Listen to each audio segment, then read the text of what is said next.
It's finally here. After months of waiting, predicting, guessing, we finally have our first look at Beyblade X. In this video, I'm going to be showing you the first couple of Beyblades in the Beyblade X lineup, what the new main character looks like, and maybe some details about the upcoming manga. So let's talk about it. So starting off, let's talk about the very first Beyblade for Beyblade X. We have Dran Sword. This looks to be a right spin attack type Beyblade, just kind of judging by the shape and the color scheme.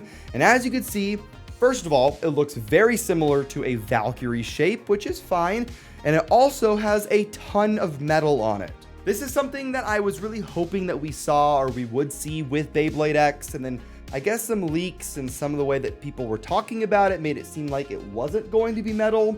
Well, it looks like it's actually going to be metal. This is only a top-down view of the Beyblade. We don't know what the underside looks like or what the driver or performance tip, whatever they're gonna call it, looks like. This does look like it's a render of the Beyblade as well, not the actual physical product, because it's just missing some detail in certain areas, and it just kind of looks like a 3D model. Really quick, I do want to mention the giveaway I'm doing with Mall of Toys for a mystery anime box. Make sure you guys join that because it ends in a couple of days. And if the giveaway is over by the time you watch this video, still go check out Mall of Toys. They have reservations up for Beyblade X, soon to be full-on pre-orders. It's going to be the best place for you guys to get your stock of Beyblade X Beys. Let's talk about the design. It does remind me of a Valkyrie shape, kind of like a winning Valkyrie maybe, but it's a little bit different. It's a little bit more round, but also has more sharp edges, if that makes sense. For a Bey that has metal contact points, it's also pretty aggressive as well. I mean, if you look at old MFB designs, especially in the first couple of seasons, they're definitely way more tame compared to this. Let's also look at the core chip or sticker, whatever that is in the middle. We don't know if that's like a whole piece on its own or if it's like a face bolt. It's not known yet. But as you can see, the design is radically different compared to previous generations of Beyblade. Burst didn't have that core face bolt thing at all like MFB or the bit chips in the plastic generation. It just kind of had its own design throughout the entire Beyblade. This looks to be a sticker. Some of you may not like that. I'm kind of on the fence about it right now. We're just gonna have to wait and see what the Bey actually looks like in person. And it's also the very first lineup of Generation X. It's only going to get more detailed as time goes on. The design looks to be a blue dragon with some flames coming out of its mouth. You also see Beyblade X's logo on the design as well, which is pretty unique. Now let's look at the next Bey in the lineup. We have Hell's Scythe. This seems to be a balanced type Beyblade, just kind of judging by the color scheme and the design and how aggressive it looks in general. Once again, a ton of metal here, but it's definitely a lot more round. The shape kind of reminds me of maybe Bahamut a little bit. Some of the later Bahamut releases. Very circular. I like the core chip design as well. It's like a flaming skull with horns on it. It's more three-dimensional, and I think it looks a little bit better than the Dran Sword one. But that is Hell's Scythe. I think the Bey looks definitely more detailed than Dran Sword, although I'm sure Dran Sword's going to be a little bit more fun to battle with. That's kind of how it is for attack types. I love attack types. But now let's move on to the manga, and more specifically, the new main character, or at least it's assumed that this is the main character, just because we've seen him quite a bit. I don't know if we have a name for him quite yet, but as you can see, he's pretty unique in his design. Let's also talk about the art style and how radically different it is compared to Burst, Metal Fight, etc.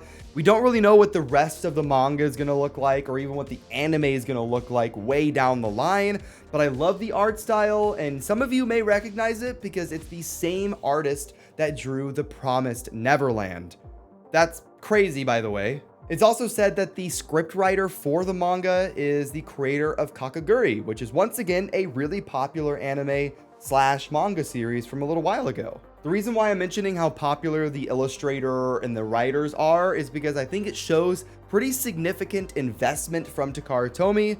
I mean, talent aside, it is definitely cheaper to hire people who are not as well known. The artist for The Promised Neverland has over 500,000 followers on Twitter, so they are really well known. We don't really know a ton about the plot for Beyblade X. There has been something said that it's going to focus on the kind of pro bladers which we've seen, I think, every generation of Beyblade. There's been like pro scenes and tournaments going on. And also team battles are going to be pretty substantial as well, which I think is still common for Beyblade in general. Now, the last little bit of information I'm going to be talking about is what shows to be a speed difference or an attack difference compared to previous generations of Beyblade, and also kind of shows you how big these new bays are going to be. If you take a look at this picture, you can see what looks to be a comparison of speed between Dran Sword and the previous starters like Valkyrie V2, Storm Pegasus, and then Dragoon SF.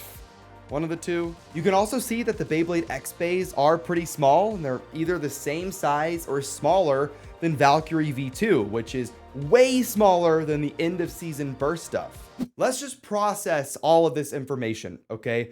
The new manga is from the same creators of The Promised Neverland in Kakaguri and has an amazing art style. At least I think it's an amazing art style. The couple of bays we've seen so far do look pretty simplistic, but do have metal contact points, which is really promising for the rest of this series, and also seem to be more aggressive and faster than previous generations as well. Takara Tomy has proven so far that they are investing quite a bit into this new generation of Beyblade, and I definitely expect it to be bigger than the last couple of seasons of Burst, at least. There are more bays that were shown off, although I don't have good pictures of those yet, but as soon as that becomes available, your boys got you.